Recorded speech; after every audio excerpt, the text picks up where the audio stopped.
ಆ ಟೈಮ್ ಒಂಥರ ನಮಗೆ ಒಂಥರ ಭಾಳ ಖುಷಿ ಕೊಡ್ತಾ ಇತ್ತು. ಆ ಸ್ಟ್ರಗಲಿಂಗು, ಕೈಯಲ್ಲಿ ದುಡ್ಡಿಲ್ಲ, ಎಲ್ಲೋ ಊಟ ಮಾಡಬೇಕು, ಏನೋ ಇದು ಮಾಡಬೇಕು ಅಂದರೂ ಕೂಡ ಒಂದ್ಸಲ ಏನಾಗ್ಬಿಡ್ತು, ನಮ್ಮ ಕೆಲಸ ಇರಲಿಲ್ಲ, ಯಾರನ್ನ ಹೋಗಿ ರಿಕ್ವೆಸ್ಟ್ ಮಾಡಬೇಕು. ಆ ಹಸಿವು ಅನ್ನೋದೇ ನಮಗೆ ಆ ಜೀವನನ ಹೇಳ್ಕೊಡ್ತು.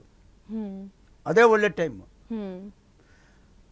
ಇವಾಗ ಅವರು ಸೂಪರ್ ಸ್ಟಾರ್ ಆದಮೇಲೆ ಬೆಂಗಳೂರಿಗೆ ಭಾಳ ಬರ್ತಾ ಇದ್ರು.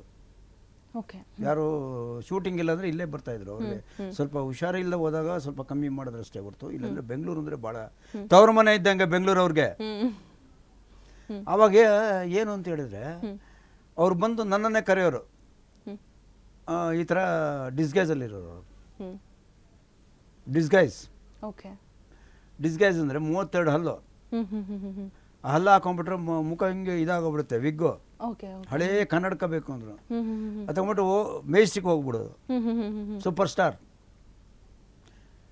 ಪುನೀತ್ ರಾಜ್ಕುಮಾರ್ ಸಿನಿಮಾ, ಆಕಾಶ್ ಥಿಯೇಟ್ರು, ಇದು ಆಕಾಶ್ ಸಿನಿಮಾ. ನೀನು ನನ್ನ ಹತ್ರ ಬರುವ ರಾಜ್ಕುಮಾರ್ ಕಂಪ್ನಿಯವ್ರು ಗೊತ್ತು, ನೀನು ನೋಡು ವಿಸಿಲ್ ನೋಡಿ ಸಿನಿಮಾ ನೋಡೋದಂದ್ರೆ ಇಷ್ಟ ಅವ್ರಿಗೆ.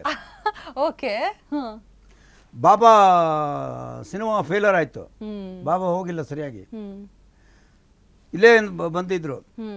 ಆಪ್ತ ಮಿತ್ರ ಬಂತು, ಅವ್ರ ಕಾರ್ ಸುಬ್ಬಯ್ಯ ಡ್ರೈವರ್, ಸುಬ್ಬಯ್ಯ ಅವ್ರಿಗೆ ಹೇಳ್ಬಿಟ್ಟು, ಅವ್ರು ಹಿಂದ್ಗಡೆಯಿಂದ ಬಾ ಅಂತ ಆಡೋದಲ್ಲಿ ಹೋಗ್ಬಿಡೋಣ ಅಂತಬಿಟ್ಟು ಹೋಗಿ ಟಿಕೆಟ್ ತಗೊಂಡು ಸಂತೋಷ್ ಥಿಯೇಟ್ರಲ್ಲಿ ಅವರೇ ಟಿಕೆಟ್ ತಗೊಂಡು ಡಿಸ್ಗೈಸಲ್ಲಿ ಇಬ್ಬರು ಸಿನಿಮಾ ನೋಡಿದ್ವು.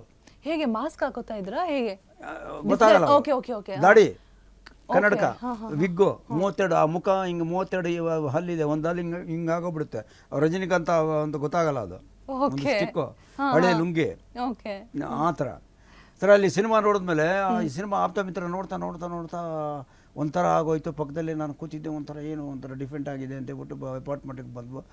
ಅವರ ಇದಕ್ಕೆ ಬಂದು ಇಮಿಡಿಯೇಟ್ಲಿ ಹೆಂಗಿದೆ ಪಿಕ್ಚರ್, ಸಿನಿಮಾ ಭಾಳ ಚೆನ್ನಾಗಿದೆ, ಇಮಿಡಿಯೇಟ್ಲಿ ಡೈರೆಕ್ಟ್ರಿಗೆ ಫೋನ್ ಮಾಡ್ಬಿಟ್ಟು ಈ ಸಿನಿಮಾ ತಮಿಳಲ್ಲಿ ಮಾಡಬೇಕು. ಅದೇ ಯಾವುದು ಸಿನಿಮಾ ಅದು ಮರ್ತ್ಬಿಟ್ಟೆ. ಆಪ್ತ ಮಿತ್ರ ತಮಿಳಲ್ಲಿ ಮಾಡಿದ್ರು ಅವರು. ಸೂಪರ್ ಹಿಟ್, ಅದು ಸೂಪರ್ ಹಿಟ್. ಜ್ಯೋತಿಕಾ ಅವರಿದ್ರು. ಹೌದು, ಸೂಪರ್ ಹಿಟ್ ಆಗೋಯ್ತು ಅದು.